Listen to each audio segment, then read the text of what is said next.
Whoa. All right, let's see what I got here. You want me to talk into the camera? No, or you can wanna talk to me. You can just talk to me. Okay. Yeah. So, for people who are listening, this is my Uncle Dan Jackson, and we're just gonna sit down and talk about a couple things from his life, ask a few questions, and kind of see where things go. So, Sounds good. first of all, thanks very much for letting me do this. I really No problem. appreciate it. No, we've thought about this for a while. Somebody should be doing this. Yeah. All the oldies. Yeah. But yeah. So, Good. the first thing I was gonna ask you is, whereabouts did you grow up? Excuse me. I was born in Toronto. Mm-hmm. I lived there for 7 years of my life. And then we moved to Winnipeg, lived there 5 years of my life. And then we moved to, oh no, I'm sorry, what did I say, Winnipeg? No. Yeah. Sorry, I sucked the wrong way. We went from Toronto to Halifax Mhm. for 5 years. Okay. Then Winnipeg for 4 years. And now here. Gotcha. So, if you were to kind of describe how you view your childhood, how would you describe it? Was it a good childhood? How was it? Yeah, overall, Mom and Dad took care of us, made sure we were always fed and watered, and we had our schooling. That was important. Yeah. Important that we at times, being young, you feel like you're being kept away from things, being raised at Christadelphian because we had no TV. Mm-hmm. Excuse me, we did not celebrate Christmas. Mm-hmm. So the types of things you wouldn't normally do as a Christadelphian, that, kids would come to school and say, hey, did you get this TV show, or did you watch the playoffs? Or it's like, no.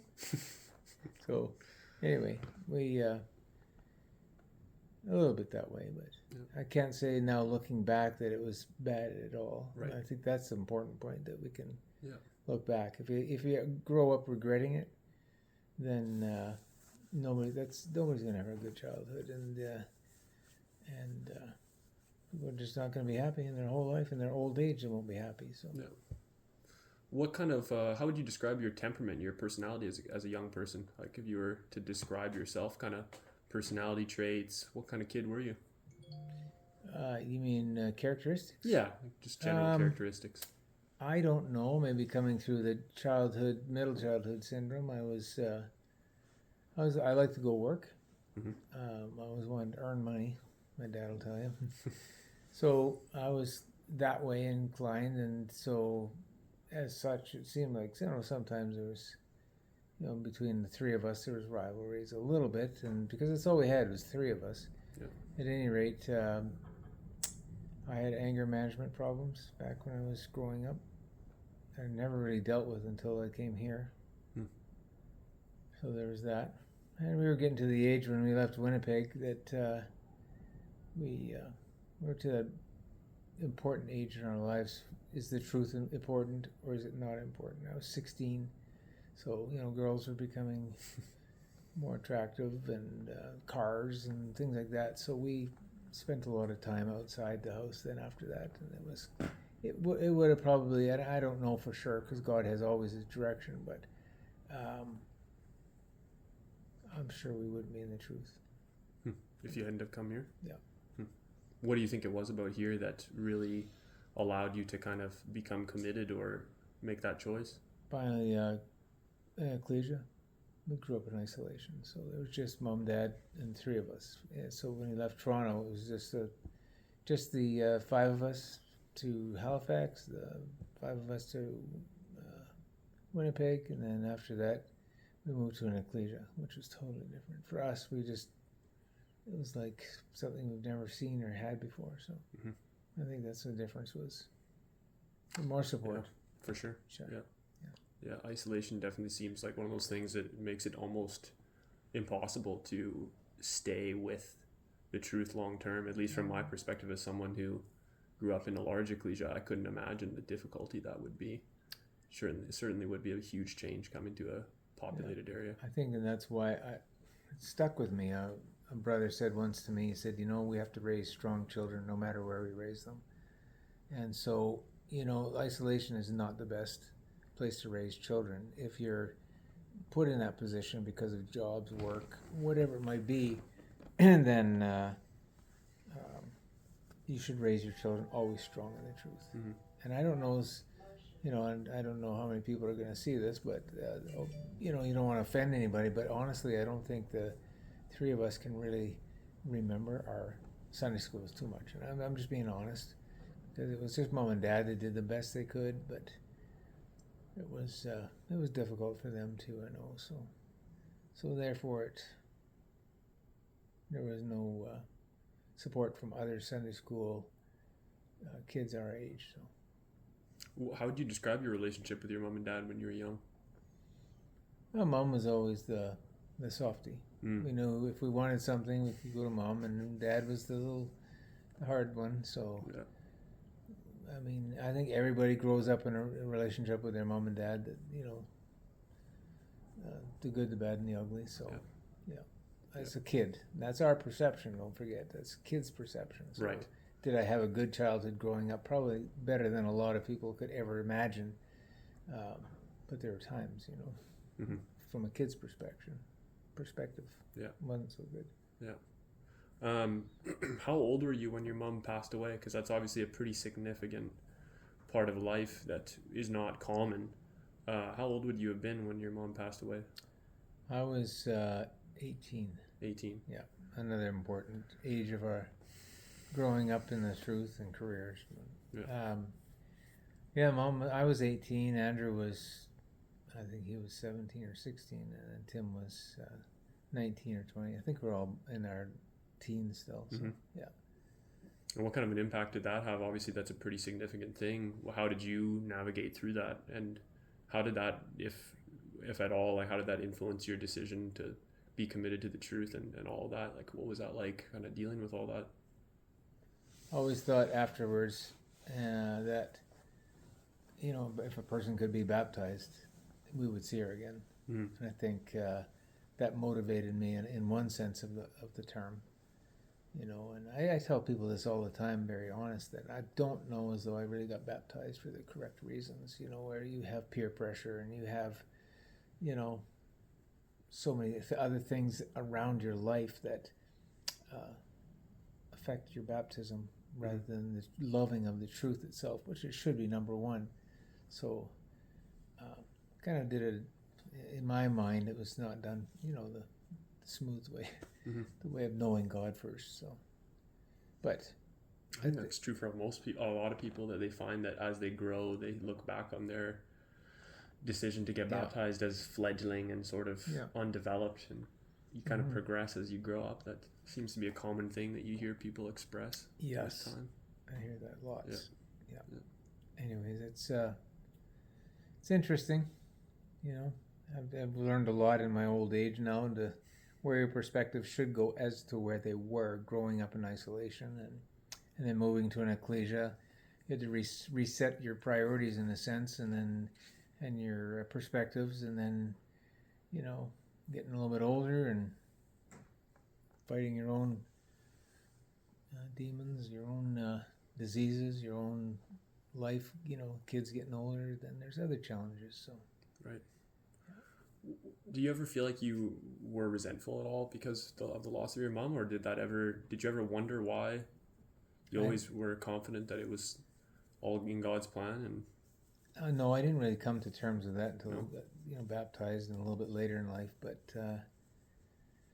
I never had regrets. I never thought, why did God ever do this? Wow. It never entered my mind that way. So that's impressive. Yeah, my dad never had that perspective, and I think that just passed along. So it's very difficult. I mean, I see how difficult it was for him now more than ever, but it's not an easy thing. You said your dad never had that perspective either, eh? How did he talk about it or express? Didn't really? No, okay. He didn't really talk about it. Mom was sick for probably 4.5 months before we really knew what was going on. Yeah. So that's kind of the way it went there. So we, I don't know, we just kind of came to terms with it. It was one of those things that we weren't allowed to cry at the funeral. That was one of the rules, and there was only family allowed, which I think I probably wish your dad had opened up more to his spiritual family. You Sure. know what I mean? And I think that's an important part of all of this we've found out, is if you open it up to your spiritual family, you have so much support. You have Right. so many prayers, and you have so much cards and letters and emails and things like that. And they're coming from all over, young people to elderly people I've never met in my life. So, I think by sharing our troubles is only an enhancement of showing who our brothers and sisters are, who our spiritual family is. And that's the true family. Mm-hmm. Yeah. Right. With all those cards and stuff, I've never been in a position where I've received things like that kind of an outpouring of love. Yeah. What is it specifically about seeing people kind of unified to do just different things that is so valuable to you at this particular point? Again, it kind of goes back to probably just the fact that it shows there's, you have a natural family and you have a spiritual family. And I think the spiritual family at times, especially with some of the things we're going through in our life with one of our children, that this is hugely important to show us where's your true family. Although your natural family is your true family, to me this becomes more broadened. You get a deeper thinking group of people. You get a wider range of thoughts. You get a wider range of quotes from people. It's I don't really know how to describe it beyond that. The wall. We Sure. came home. We call it the wall of prayer, and that overwhelmed us. Yeah, it overwhelmed us to see how many people. I could only get probably cost about 4 or 5, and I was very emotional because things like that do that for me. Yeah. Do you find a lot of value in the scriptures and reading some of those passages that people share? Yeah. Because you can take the connective verses and say, oh, okay, yeah. Yeah.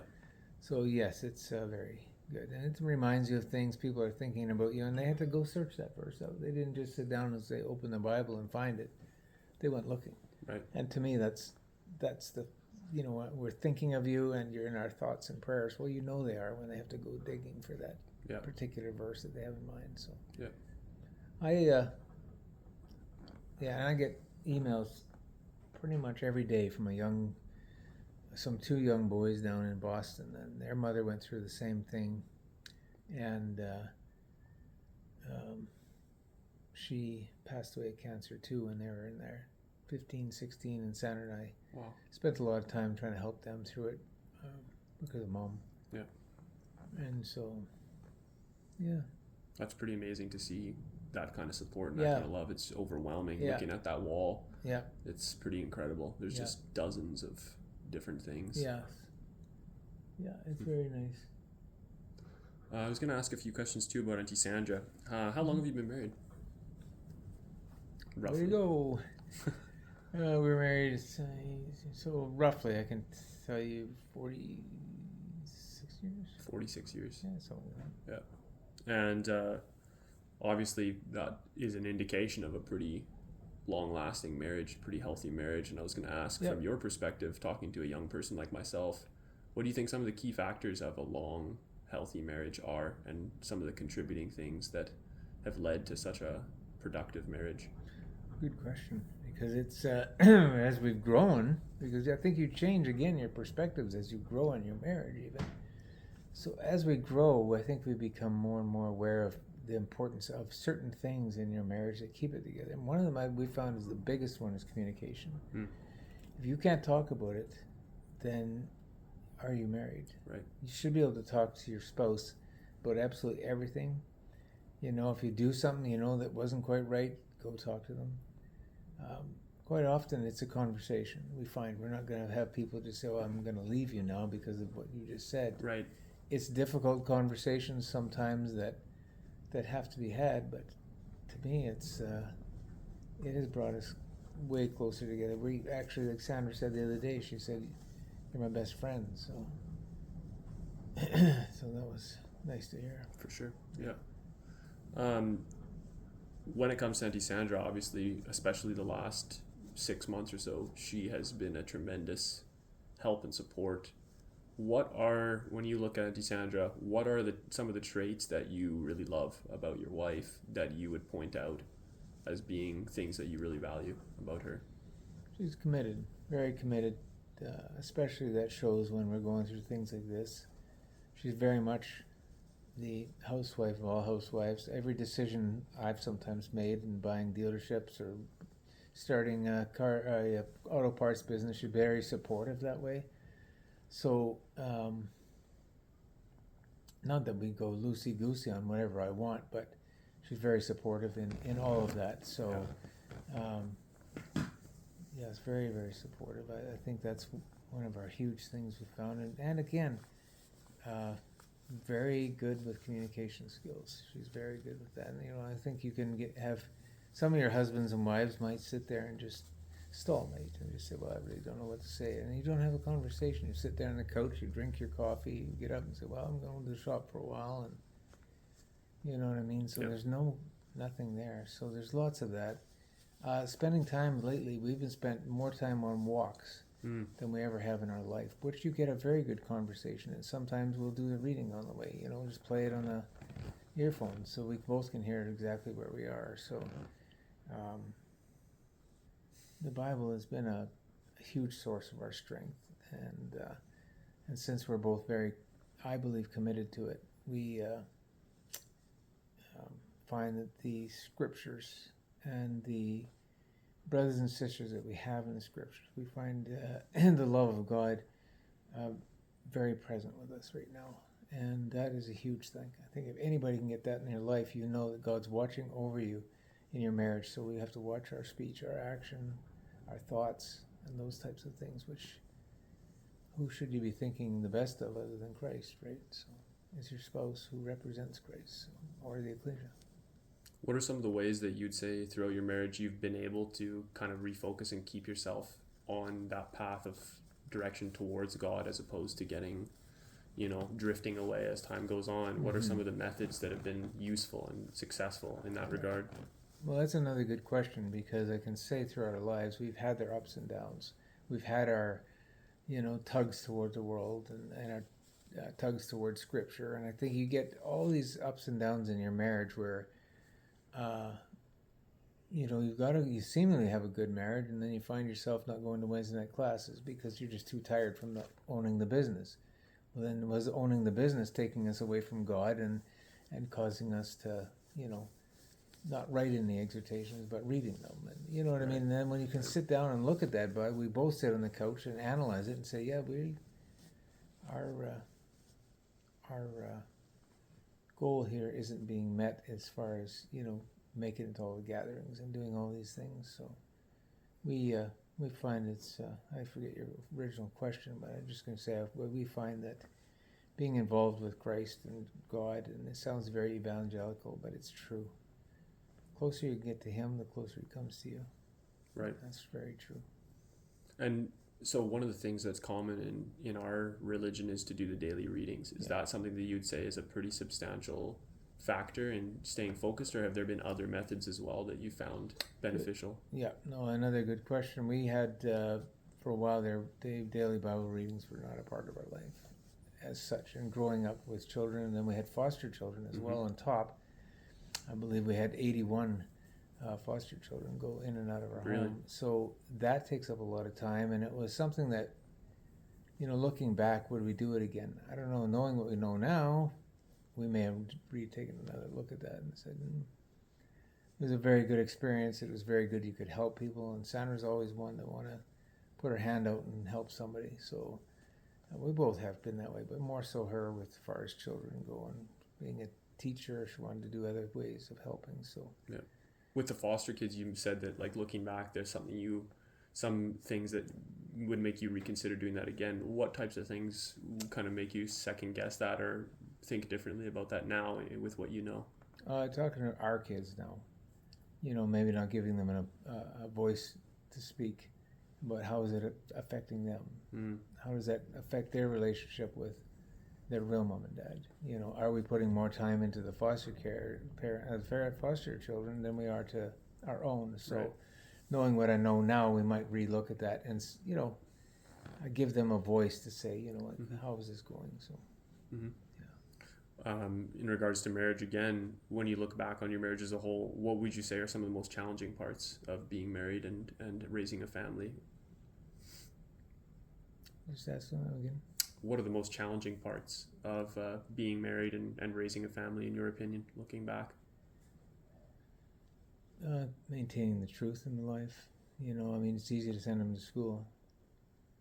And I think it's always maintaining that the truth is a priority when you don't have it a priority yourself. Right. So I think that's a real challenge, to keep doing it even when you don't feel like doing it. Mm-hmm. Do you know what I mean? So pick up the Bible and do your daily readings, or modify it a bit, which we used to do for the kids. We used to follow a story straight through. So, start at Genesis. Go all the way through Genesis for your daily readings. You know, maybe pick 6 chapters and do them. So Find a way to make it work. Find a way to make it work when even you don't feel like making it work. Right. So, yeah. And stay in communication with each other all the time. So if mom gets asked something that dad should be involved in, dad should be involved in it. So she can always say, "We'll bring that up. I'll talk to your dad about it, but I won't answer you now." So it's the same thing with you, you know. So it's supporting each other to the utmost, because so many kids go to their mom and dad and know this one will say yes to this one will say yes to this, and they work them. Right. Because then after it's like, I would have never said yes to that, and you know that, and you know what I mean. Then all of a sudden the cold shoulder begins. Yeah. If you could go back in time and say something to yourself at about 25, is there anything that stands out that you'd want to point out and either remind yourself of back then, or warn yourself about, or just in general, if you could have that opportunity now to go back and say something to 25-year-old Dan Jackson, is there anything that stands out? Probably. Give your head a shake sometimes. At 25, I'm just trying to think, where was I at 25? 25, I'd done a lot of things by then. I hadn't really settled, but 25, so let me just think, 1984, so let me calculate. Yeah, no problem at all. Okay, well, that's, I felt I became more settled, actually, to be honest with you, at 25, because I was now selling cars for the first time in my life, and I just never turned back. So I was 23, I guess, when I started selling cars. So it was 25 would have been, told me the story or not, whether I liked doing this or not doing this. I had to pick a career because I just kept jumping from job to job to job to job. I mean, I was fixing typewriters to selling CA memberships to, I mean, if you can name it, I did it. So welding. Really? So did lots of stuff. When you look back on your life as a whole, and you think about the best moments that you've experienced, whether it's with family or with the ecclesia or anything, when you look back as as what are the best moments of your life, what do you see as being some of the standout things that if you could go back and relive them over and over and over again, you would? What kinds of things? I don't know if I have a best moment, because all the best moments have brought us to here today. I know that sounds like an easy way out in that answer, but I mean, meeting Sandra and having a relationship and growing up in that sense was very good, because my mom never met her. And just give me a minute to form my thoughts. Sure. My mom had never met her, so she, I didn't have a mom to go to for advice. Right. So I had a dad who really kind of isolated himself from everybody, and then there was Sandra and her mom and dad. So I could go to Dennis and Elsie for advice. Yeah. How did you meet Sandra? It's strange, because we moved here from Winnipeg, and we love playing hockey, but nobody really played hockey. They beat around in the ice a little bit. So we said, well, why don't we get together and play some hockey? Sure, let's do that. So on Sunday afternoon, I said, isn't there a family on the hill up there that we should invite too? And they said, well, yeah, they're a different group. So, okay, we're kids. Who cares? Yeah. Let's get them here. They got to hold up a hockey stick. How old are they? I said, okay, get them. So, anyway, so we weren't really I wasn't interested in Sandra at all. I mean, I was dating, I think, might even been Gwen at the time, but God has a fantastic way of moving things around. What was it that drew you to Auntie Sandra eventually? She had a lot of fun in her, and I like to have fun too. And I think probably what really got us, she was dating Dan Sargent by then, and I think I was still dating Gwen, and I was eating a muffin. We were eating at Brenda Sargent's house in town for lunch for school, and she just turned around. She was sitting beside Dan Sargent and went boof and smashed that muffin in my face, and I thought, oh, it's going to be that way. So the chase was on. So Yeah. Anyways, that was kind of the start of it. And cool. it was kind of different. Yeah. That's where I kind of started saying, okay, this little girl's full of fun. Not that I was going to steal her away from my best friend. But Sure. Yeah. I didn't really think much about Sandra, to be honest with you. I was hoping Dan and Sandra would get more close. You know, they would sit, but they would never hold hands. They would, you know, they never talked. They never did anything. So it was kind of weird. You had to show her what a good relationship was like, or what? I don't know. It wasn't that. It was when Dan Sargent is the one that she'll tell you. Anybody interview her. She said Dan Sargent decided he was going to get baptized, which everybody thought was a great thing, but he didn't invite her. So, and he's dating her. So she thought, whoa, that speaks multitudes. She was not a dumb kid. So anyway, she took that as a bit of an offense and pulled out of his locker the next morning. Really? Mm-hmm. Back then we shared lockers with our boyfriend and girlfriend. Okay. It's like you moved in together. This is in school? Oops. Yeah. Okay. It was just school. Yeah. Gotcha. When moved into your boyfriend's locker or girlfriend's locker. Right. You've obviously mentioned the importance that religion has played in your life. Mm-hmm. When you look at religion and you look at the truth and God just as a whole, what is it about religion, and particularly your religion, that you find so compelling, that has kept you here? What is it about the truth that's so beautiful that keeps you coming back? There's so many things, but I would say if we had to narrow it down, is God's love that he has towards us, even, you know, when we don't show it back. Sometimes he's always there. He just never forsake us or leave us, but the hope he's placed in front of us that we don't deserve, and say, like, why me? And we never have to ask that question. But I would say probably those are maybe things that are up there. But there's so many things I find now that I'm sitting in this chair, Cole, that I get to contemplate on. And, you know, now that I'm old, it's not what had any effect maybe in bringing me up, but I've had lots of time to sit and think about all the blessings. Having our brothers and sisters, as I mentioned before, is huge. Huge. So I think when he talks about the multitudes that will be in the kingdom, I think he puts it there for a reason, to say, you will still be with people, because, you know, you still need people. Angels need angels.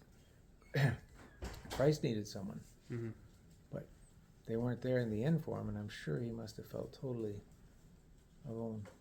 You know, just listening to you in some of the questions mentioning how valuable good relationships have been in your life, it makes me wonder if young people and just people in general underestimate how valuable good relationships are. Oh, yes. I think we do. I think we really do. We hurt ourselves sometimes by, gossiping sometimes. You know, if you just slip that one thing out, or it doesn't take much, and you've lost trust in a relationship, probably for a good long time, if not forever. Mm-hmm.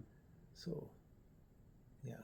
Another thing I noticed too, is what you were saying earlier about relationships, in particular your marriage, was the acts of service and self-sacrifice. Mm-hmm. And just thinking about that in the context of religion, like, I mean, that's a pretty key concept of the love of Christ and the love of God, is being willing to sacrifice yourself for someone else. That's right. Yeah, it seems like that's a pretty fundamental part of building good relationships and having a strong marriage. Yeah. I was going to ask you, we're getting close to the end here. That's no panic. So in the last 6 months, you were diagnosed with stage 4 cancer. For those that are listening that don't Yep. know that, Mm-hmm.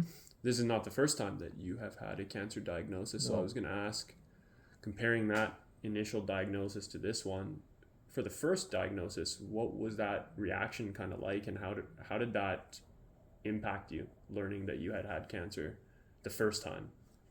The last time I had cancer is in 2017, and it's kind of a shocker, to say the least. It was took us off guard. It was something that we didn't expect, but we were given a lot of light at the end of the tunnel from our oncologist back in 2017, and so that probably went hard in one way and easy in another.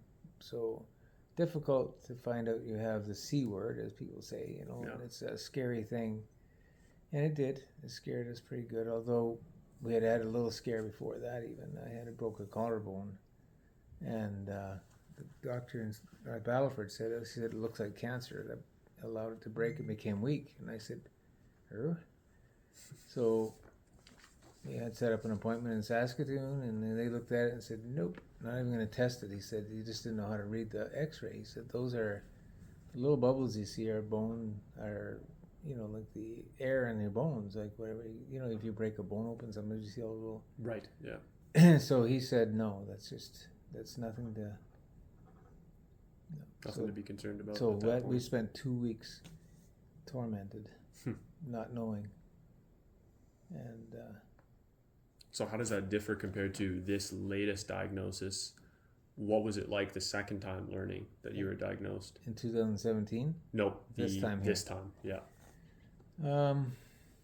What's different? Mm-hmm. I think maybe the last time might have had us a little more prepared, in a sense, mentally, spiritually. It's never easy.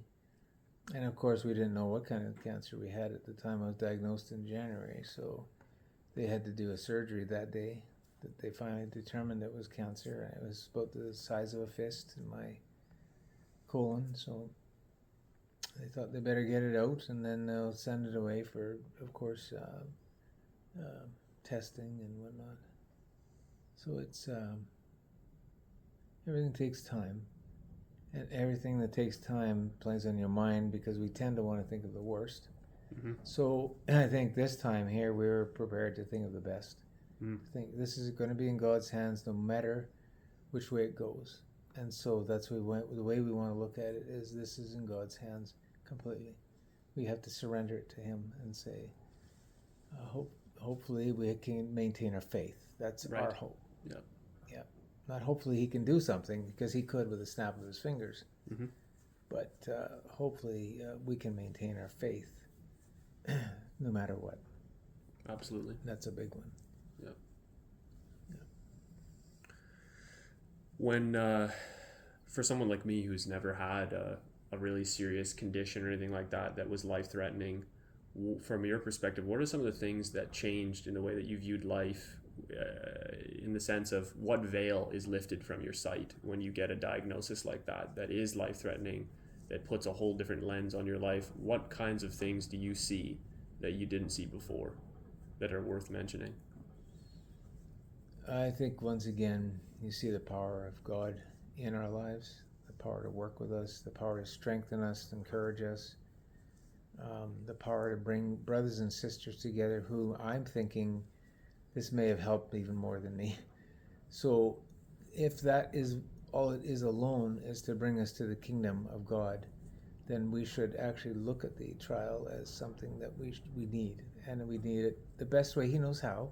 It doesn't always sound the best outcome, but it may not be just for me. And I think that's coming to terms with that is I could never hope this would go to anybody else. I couldn't wish it upon anybody, this diagnosis. So I forget what I was saying. But No, it's no problem at all. On it's that, important, but no, on that note, I was going to ask, what has been the hardest part of the cancer diagnosis? What has been the most challenging thing? Good question again. I find myself, and I'm trying to work on this, but because they said I need to, is the negative thoughts that sometimes creep in. Thinking I'm 63. I don't feel like I'm necessarily ready to go anywhere yet, but again, we have to keep putting back in, not my will, but thine be done. But making sure Sandra's okay. That's, we've grown up 40 some years together, that, my thoughts are always surrounding, hopefully she's doing okay, and that she's able to get through this the best way with the most support that she can. Yep. No matter, if things go the way they say they will, then I hope she receives the support. So I think I worry about that too much. And I think I got to put that out of my mind and just say, I know that God will provide. That's what he said to Abraham, God would provide. And he was about to take his son's life. So, yeah.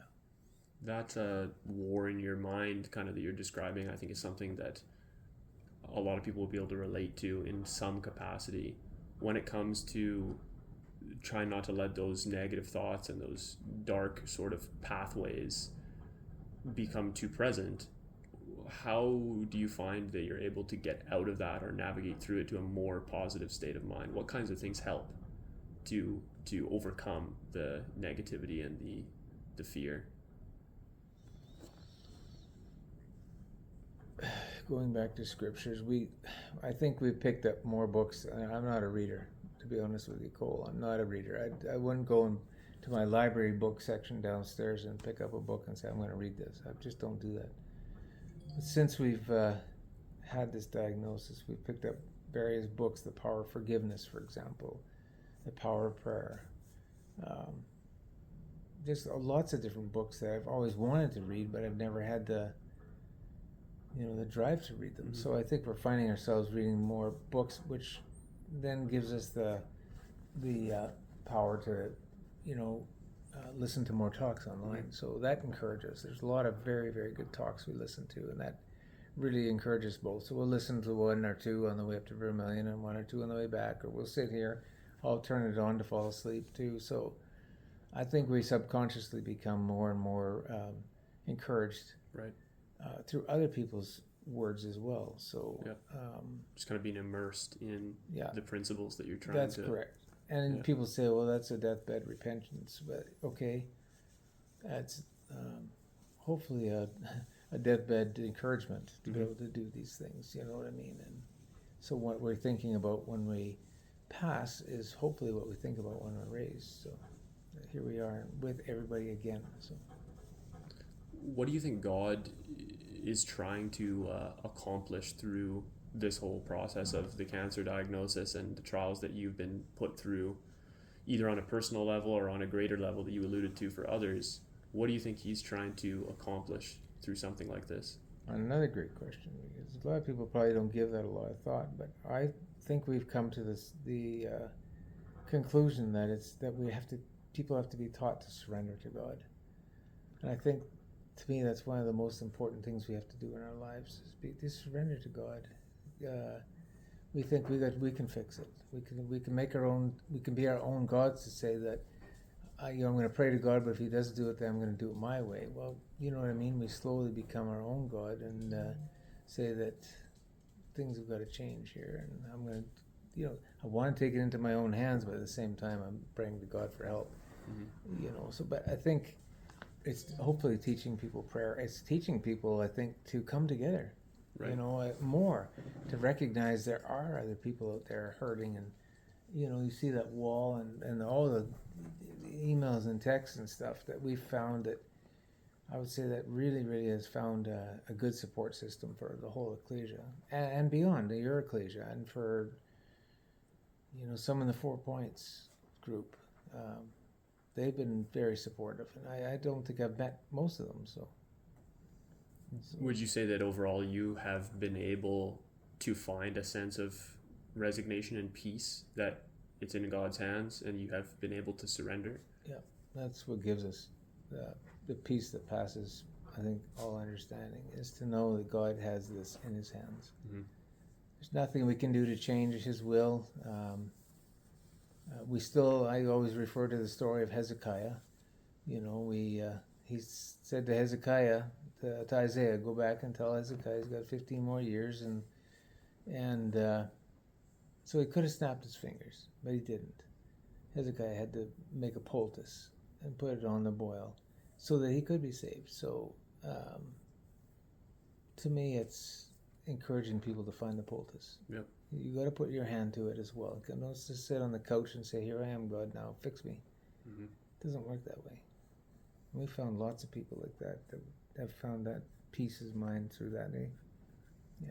I know for myself personally, in my conversations that I've had with you since the diagnosis, it's been extremely powerful to see someone successfully be presented with such a difficult and seemingly sort of unstoppable force, and yet confront it with faith and with trust and with resignation that things are in God's hands. For myself, it's unparalleled in its ability to encourage me that if it so be that something like that comes my way in my lifetime, whether it's my family, me, or anybody else, that I am capable of being faithful and following in those footsteps, kind of the example that you're setting. I mean, it's hard to believe that someone could go through something like this and actually maintain faith and maintain trust. A lot of people don't. A lot of people in situations like this, that's when they break. Yeah, they melt. And I think that's the biggest thing we've been saying all along. The first and second maybe run-ins with it help prepare us for this big one. So yeah.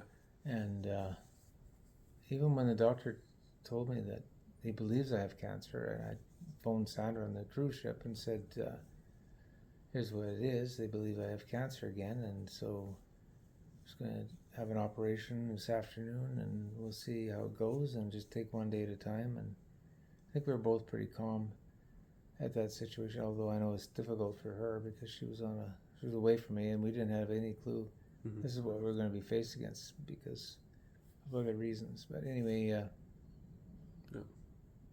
only have one more question, and that is, at this stage in your life, what is it that you hope for and look forward to? Being in the kingdom, serving in the kingdom, singing in the kingdom, whatever I can do to help in the kingdom. I mean, that is our hope. That is our... I think everybody could say that. I hope everybody would say that. It's just to be with God forever. I think that's the biggest key for everybody. For me, anyways. I don't know if that makes sense or not, but definitely. I think it should be a pretty standard answer. Yeah. But that's probably the biggest one. And we never know. I mean, we don't get in by our own merits. We have to rely on God's grace and mercy to get into the kingdom. But we just hope there's enough good found on us on God's side than there is on man's side. So it's all good about man, and I think that's the greater fear we face than cancer itself. So right. Yeah. Well, I really appreciate you sitting down with me and having this conversation. It's been an absolute pleasure. Yeah, no, it's been very interesting, and I thought I'd get lost in a few of those questions, but... No, you did great. Yeah. That was very good. Very introspective and very useful. Well, I guess I'll pause her there.